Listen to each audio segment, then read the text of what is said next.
नमस्कार दोस्तों, मैं प्रियंका द्विवेदी आपके अपने चैनल प्रियंका हिंदी एकेडमी में आप सभी का स्वागत करती हूँ।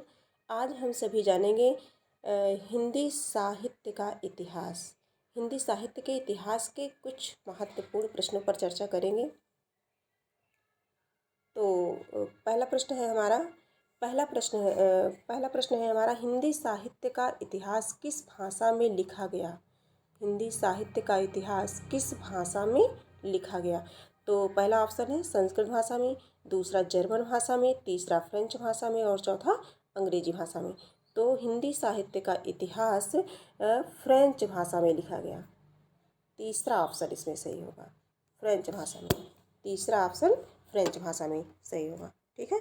और लिखा किसने था फ्रेंच भाषा में?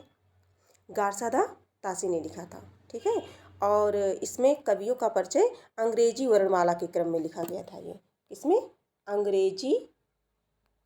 अंग्रेजी वर्णमाला के क्रम में लिखा गया था।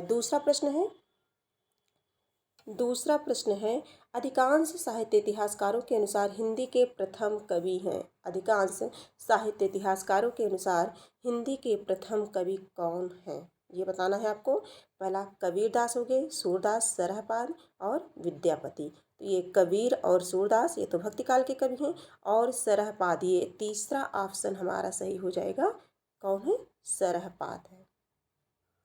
अधिकांश साहित्य इतिहासकारों के अनुसार हिंदी के प्रथम कवि कौन माने जाते हैं? सरहपाद माने जाते हैं।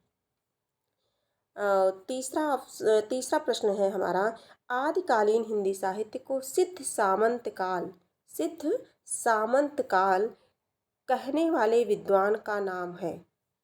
आदिकालीन हिंदी साहित्य को सिद्ध सामंत काल कहने वाले विद्वान कौन है? विश्वनाथ प्रसाद मिश्र प्रथम, दूसरा बी ऑप्शन है राम कुमार वर्मा, सी ऑप्शन है महावीर प्रसाद द्विवेदी और डी ऑप्शन है राहुल सांकृत्यायन।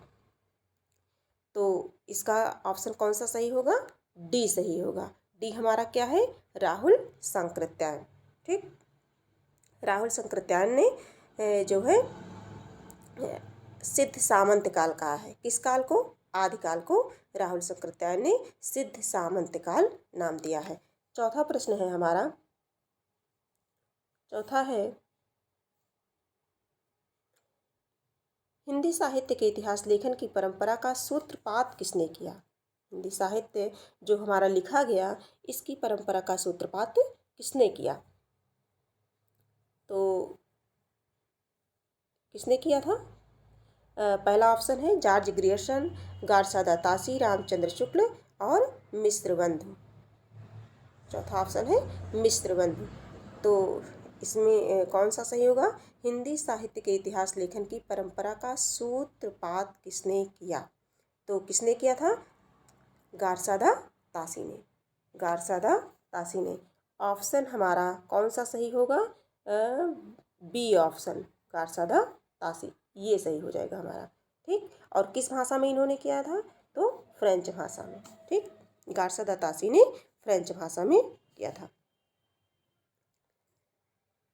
इस इतिहास और इनके इतिहास ग्रंथ का जो नाम था, जो गार्सा दा तासी ने फ्रेंच भाषा में किया था, इस ग्रंथ का नाम था इस्तवार दाला लिटरेतुर एंदी हिंदुस्तानी।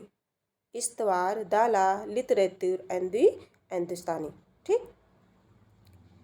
पांचवा प्रश्न है, आदिकाल का वीर काल नामकरण किसने किया? आदिकाल का वीर काल नामकरण किसने किया? तो पहला ऑप्शन है हमारा पहला ऑप्शन है मिश्र बंधु, दूसरा रामचंद्र शुक्ल, तीसरा विश्वनाथ प्रसाद मिश्र और चौथा ऑप्शन है राम कुमार वर्मा। तो आदिकाल का वीर काल नामकरण किसने किया? आदिकाल को वीर काल नाम किसने दिया है? तो विश्वनाथ प्रसाद मिश्र ने। तो हमारा कौन सा ऑप्शन सही होगा? तीसरा ऑप्शन सही होगा। विश्वनाथ प्रसाद मिश्र ने आदिकाल को वीर काल नाम दिया। इसी प्रकार जो है, और रामचंद्र शुक्ल ने क्या दिया है? रामचंद्र शुक्ल ने आदिकाल को क्या कहा है? वीर गाथा काल कहा है। क्या कहा है? वीर गाथा काल कहा है। वीर गाथा काल। ठीक। आदिकाल को वीर गाथा काल कहा है किसने? रामचंद्र शुक्ल ने। अब इसी तरह से और रामकुमार वर्मा क्या कहते हैं? रामकुमार वर्मा ने चारण काल कहा है। आदिकाल का नाम रामकुमार वर्मा ने चारण काल कहा और मिश्र बंधुओं ने प्रारंभिक काल कहा है। ठीक, तो इस प्रकार से ये कुछ महत्वपूर्ण प्रश्न आदिकाल के हम लोगों के हो गए। धन्यवाद।